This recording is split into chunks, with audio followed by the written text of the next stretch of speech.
congratulations on Banana Split. Fantastic project. It's such a wonderful, happy, uplifting project. Oh, Where did this idea come from? boy, it really came from uh it, I've had different ideas about this film in different ways, but it really just came from I had a bunch of ideas that, I jot down in my notes app. It's just random thoughts I have, things about race and identity and stuff like that, and I just didn't know like how to put these all together. So, and I've wanted to make a movie for like decades now. And so I started thinking of this movie as kind of like a repository for all these different ideas that I had in my head. And so I constructed a story around that. So it's really kind of a collection of thoughts and weird thoughts and random thoughts that I've had over the years. And I just tried to turn it into a simple plot that I knew that I could execute with a pretty low budget and, short time frame. And Nancy, why was this a project you wanted to hop on and help bring to life? I mean, I've been in production and mostly television up until now, so it was exciting to jump into a movie and to see how my skills would sort of and like just the whole sort of heartbeat of how a film is made versus a television show. And the script really spoke to me, even though we all have identity issues in different ways, and it felt sort of so specific but also universal, and it really appealed to me. Awesome. There's so many very cute scenes in this, that are also very impactful and have a lot of undertones to them. When writing this, what do you keep in mind in order to make sure that you're driving your point across and making sure that each scene is very purposeful? Yeah, I mean, honestly, I'm just trying to trust my gut and being true to what I think or what I think these characters would do. So it it really was just a question of like I kind of knew what angle I wanted to take on these different subjects and these different things.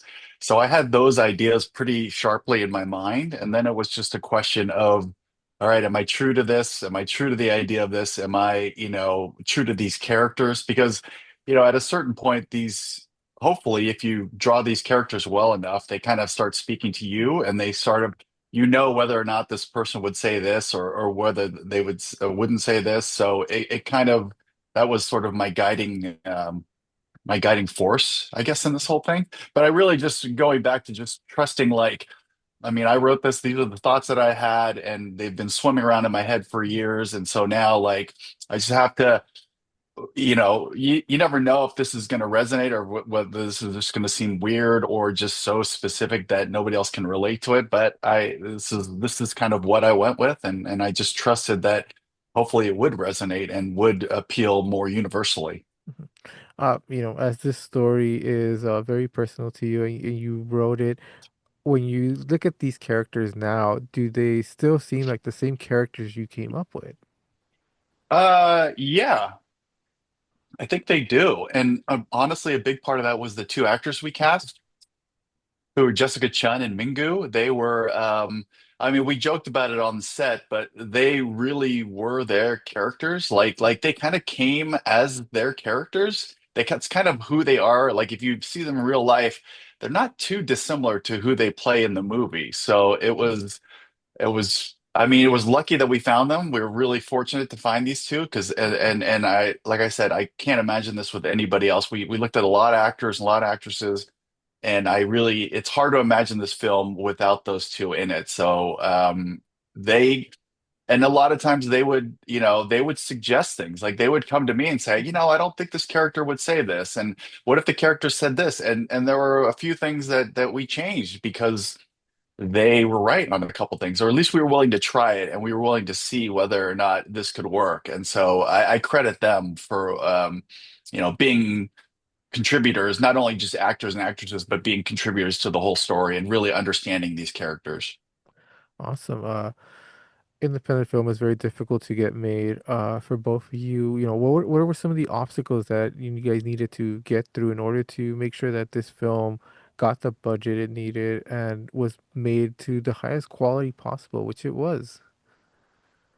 Nance, you wanna? I mean, I think a lot of it was we sort of took our time hiring crew and got really lucky with our crew. They were more experienced than we were in a lot of ways in making films, and we were able to trust them to, execute these crazy, crazy days we had. Like that was part of how we did it. We just planned and scouted and planned and scouted and just tried to make once we had a camera set up, we tried to be as efficient as we could with it and tried to like stretch our budget that way. But I would say that the crew was really exceptional and very, very, very, we couldn't, again, this whole thing, we feel very lucky from the actors, the actors, the crew, like we got very lucky in the whole people we worked with. And I will say, when I originally talked to Nancy about making this movie, I said, "Look, I'm going to shoot this on iPhones because, like Sean Baker, I was just going to iPhones look great now, and I'm going to shoot this really kind of on that level." And so when I started looking for DPs, that's kind of how I advertised it. And then when we found our DP, Devin, he was like, "You know what? We can do this on a higher level." And I'm so glad he did because he raised the game. He raised the look of this whole thing, and the gaffers we worked with, they really just raised the level of this production, and to something that I couldn't have imagined, and not something that I went in thinking this was going to be. Awesome. There's a couple of things, especially the selfie on on the cell phone that your main character does. Where did that come from? Because that seemed very unique to this film, and I haven't seen anybody put something like that into a film before. Well, I will give all credit to our daughters. So when our daughter used to take photos of us, all of a sudden I'd look on the camera roll and there'd be these selfies of her in between all these other pictures of us. So she was sneakily doing selfies, and I just thought, oh, it was so funny. But I just thought, oh, that's such a funny little weird thing. Awesome. Yeah, that was very creative, and I think it catches the audience attention right away. Other than that, That's good. uh, you know, poking fun at culture can be, very light-hearted, very a way to capture, attention from an audience. How do you keep from going too much into a stereotype and, going to the being offensive about it instead, because you have to walk that line throughout this entire film. Yeah, and I'm honestly, I sometimes I want other people to tell me if I walk that line well or not, because sometimes I have a tendency to uh, nothing really offends me. Like you can pretty much say anything to me and nothing will offend me. So I kind of have that approach to things. Like we could talk about anything and we could talk about anything in any way we want. So I hope I walk the line, well enough and not. I definitely don't want to offend people, but I don't mind provoking people into thinking a little bit more about these stereotypes and these, whatever tropes and things like that. So again, I'm just trusting my gut. And sometimes, as Nancy might know, sometimes I go a little too far with certain things, but I think I don't feel like anything here crosses that line. But again, the audience will tell me. Definitely. And why is Dances with Films New York the place to world premiere this?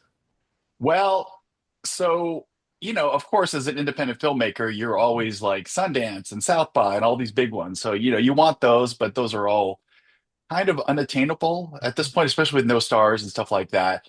And then when Dances with Films came and wanted to screen, we were really happy because we were trying to figure out a way to have a screening in New York anyway, for our friends and our family and our crew. And so when this came along, we're like, well, this is the perfect opportunity. And this is, sometimes you don't know what the right thing is, but when it happens, you're like, oh, this is the way it should have been. So we're happy that it's in New York. We're happy that we get to have all of our friends and family come. And it's a great festival. I mean, it's a beloved festival and it's very popular with independent filmmakers, and that's what we Mhm. are. So I feel like it's a perfect fit. And it's a really good first one too. They lead you through the whole process so well, and they're very, it really feels like super supported in a way that I think maybe other festivals maybe aren't as much. So it's an amazing first experience in the film festival world. Yeah, that's what we were when I was doing my research on the festival. That's what all the comments were. It's very filmmaker friendly. They take care of their filmmakers. They love their filmmakers, and they want to keep the true independent spirit of film, which places like Sundance kind of have lost. It's not really independent film anymore. It's marketing for big studios. Definitely. Well, congratulations on this film. Congratulations on on the Dances with Films, and you know, have a great time at Dances with Film because it's one of my favorite film festivals of the when it's here in LA. I haven't been to the New York one yet, but hopefully Yeah. soon. Okay. Well, thank you so much for talking to us. This is great. I really appreciate it.